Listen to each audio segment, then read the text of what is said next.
안녕하십니까, 김민지입니다. 국회의사당 하면 제일 먼저 떠오르는 회녹색 돔. 하지만 이 돔이 처음에는 붉은색을 띠고 있었다는 사실 알고 계셨는지요? 바로 동판으로 만들어졌기 때문인데요. 동판 자체의 색 붉은색을 띠고 있었던 이 돔 지붕은 세월이 흐르면서 녹이 슬어 지금의 색으로 변했다고 합니다. 이 돔 지붕은 국민의 의견들이 찬반 토론을 거쳐 하나의 결론으로 모아진다는 의회 민주주의의 본질을 상징한다고 하는데요. 국민의 대표로서 의회 민주주의를 실천하고 계신 분, 오늘은 어떤 분이 인터뷰 릴레이 칭찬을 찾아주셨는지 지금부터 만나보도록 하겠습니다. 사회적인 조명을 받지 않는 문제더라도 끝까지 문제를 풀어내시는 그런 집념, 또 어떤 소신, 추진력, 인간에 대한 이해가 깊으시고 또 감수성이 너무나 풍부하시고 제가 그래서 평소에 매우 존경하는 의원님이십니다. 더불어민주당의 조종환 의원님.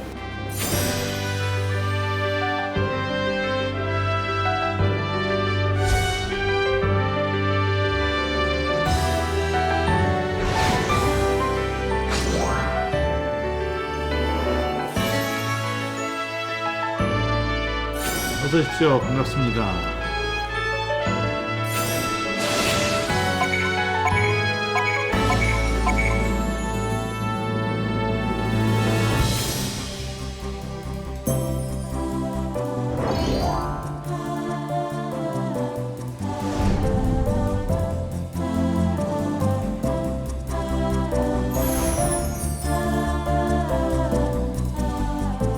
이렇게 20대 때 들어서 다시 재선이 되시고 국회에 입성을 하시게 됐는데 좀 그동안 느낀 변화, 가장 크게 느낀 점이 있다면 어떤 점이 있었는지요?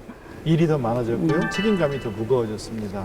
지역구 현안에 대한 책임을 지고 또 제가 살고 있는 도시를 교육 문화 도시로 어떻게 바꿀 것인가 하는 구체적인 과제들을 더 많이 떠안게 되어서 책임감의 중량이 달라졌습니다.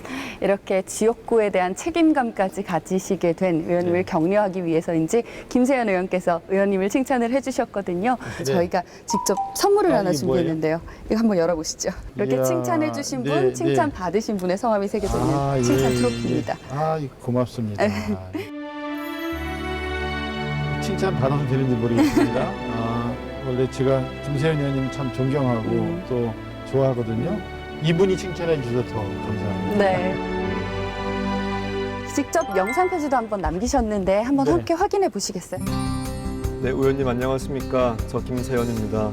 문학을 하시다가 이렇게 험한 국회에 들어오셔서 어떻게 화고를 잘 헤쳐가실지 저는 항상 좀 염려스러운 마음이 들었었는데 그 이후에 교문위 활동이나 또 동북아 역사특위 활동을 모시고 하면서 의원님이 얼마나 소신과 추진력이 누구도 따라오기 어려울 정도로 강하신 분인지 또 그런 집념을 가지고 문제를 꼭 해결하시는 분인지를 옆에서 그런 모습을 보면서 참 많은 것을 배웠습니다. 앞으로도 우리 국회가 전체 공동체가 더 좋아지는 방향으로 역할을 하는데 의원님께서 많은 역할 해주시기를 기대하고 저도 열심히 응원하고 또 함께 노력하겠습니다. 감사합니다.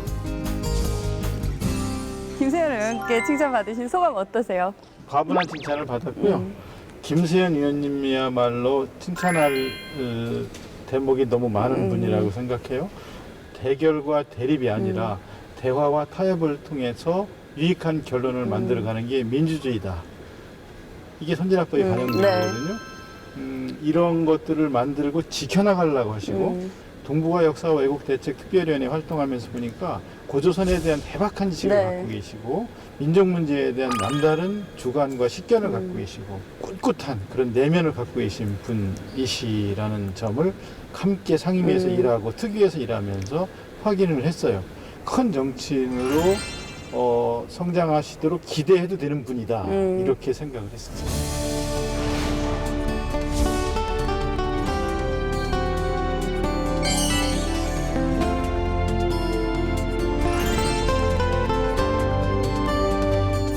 김세현 국회의원 의원께서도 참 시인의 감성을 여전히 가지고 계신 따뜻한 분이라는 칭찬을 해주셨는데요. 참 시인과 정치인, 어떻게 보면 이질적이라고도 할 수 있는 이 두 네. 역할을 잘 해내고 계신 의원님인데, 이 시인 도종환으로서 또 국회의원 도종환으로서 가장 큰 차이점이 있다면 무엇일까요? 시를 쓰는 사람은 내가 읽고 생각하고 느끼고 표현하고자 했던 것들을 잘 독자들에게 전달할 것인가를 네, 그렇죠. 중심으로 고민을 예. 주로 하면서 살아요. 그런데 이제 국회의원이 되면 남이 고민하고 네. 또 남이 요구하고 남이 반영해 주었으면 하는 일들, 그런 것들을 어떻게 잘 구현해 줄 것인가, 실현 가능하게 해줄 것인가, 이런 고민으로 고민의 내용과 방법이 달라지죠. 네. 국회의원이 되면 많은 사람들이 어떻게 행복하고 네. 또 아름답게 살 수 있는 세상을 만들 것인가, 이런 고민을 해야 된다는 점이 다른 점이라고 할 수 있겠습니다. 그렇다면 가장 기억에 남는 칭찬이나 격려가 있었다면 언제였을까요? 저한테는 아무래도 문학적인 격려와 칭찬이 제일 오래 남지요. 어쩌면 그렇게 제 생각을 그렇게 똑같이 표현하실 수 있어요? 제가 고민했던 걸 어떻게 똑같이 이렇게 네. 글로 써주실 수 있어요? 라는 칭찬을 들을 때가 제일 오래오래 기억에 남는 칭찬이죠. 네. 20대 국회를 마무리하는 시점이 왔을 때 가장 국민으로부터 이런 점은 참 잘했다라고 듣고 싶은 칭찬이 있다면 어떤 점인지도 궁금합니다. 좋은 시를 쓰는 사람임에도 불구하고 라는 칭찬을 그때도 들을 수 있으면 좋겠고요. 그런데 참 국회에 들어와서 참 의롭게 일을 하고 덜 때묻은 그런 삶을 살려고 애를 쓰고 그러면서 일했다는 평가를 그때도 받을 수 있으면 참 좋겠습니다. 네. 참 마음에 와닿는 말이네요. 이제 의원님께서 또 다른 동료 의원분을 칭찬해 주실 시간인데요. 네. 오늘 의원님께서 칭찬하실 칭찬 주인공 어떤 분이신지 궁금한데요. 이분은 전문가예요. 이 분야 최고 전문가예요. 저는 특히 안보 문제나 국방 문제는 있잖아요.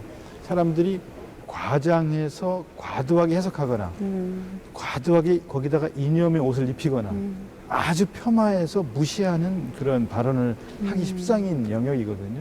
이런 분야일수록 실사구시의 태도가 중요해요. 그 전문적인 네. 전문성이 중요해요.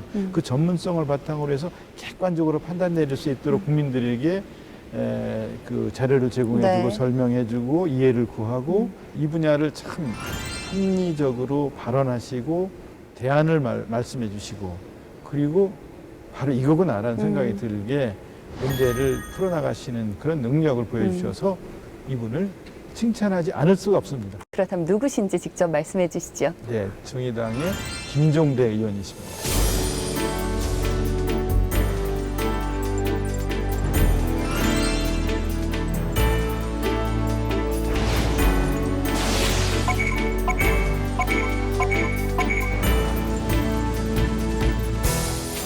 칭찬을 어느 의원님으로 할까 하고 고민을 하다가 바로 딱 떠오른 인물이 김종대 의원이셨습니다. 우리는 국방 문제나 안보 문제에 대해서 과도하게 과장해서 말하기 쉽고 또 폄하해서 말하기 쉽고 이념의 옷을 거기다 더 씌워서 말하기가 쉬운데요. 이 문제일수록 실사구시의 눈으로 바라보고 그리고 전문적인 식견을 바탕으로 판단할 수 있어야 된다고 생각하거든요. 이분 참 국회에 들어오시 일하시면 얼마나 좋을까라고 생각했는데 마침 국회에 들어오셨어요. 그래서 참으로 반가웠고요. 그리고 참 합리적인 대안을 내놓으시고 그리고 우리가 모르는 문제에 대해서 소상하게 설명을 잘해 주셔서 나라를 위해서 정말 많은 일을 해주실 것을 기대합니다. 김종대 의원님 20대 큰 활약하시고 더 중요한 정치인으로 성장하시기를 기대합니다. 고맙습니다.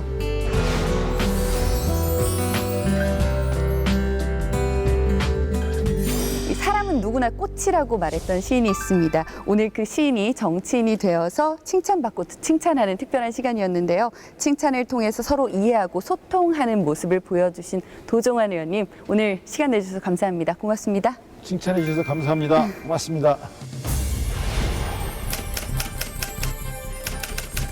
험한 과정을 거쳐갈수록 아름다운 산일 거라는 기대를. 의원님이 선물해 주신 그 사인해 주신 그 책을 기증을 할까 지금 생각 중입니다. 그래요? 후배들 후배들에게 오래오래 잘 지내세요.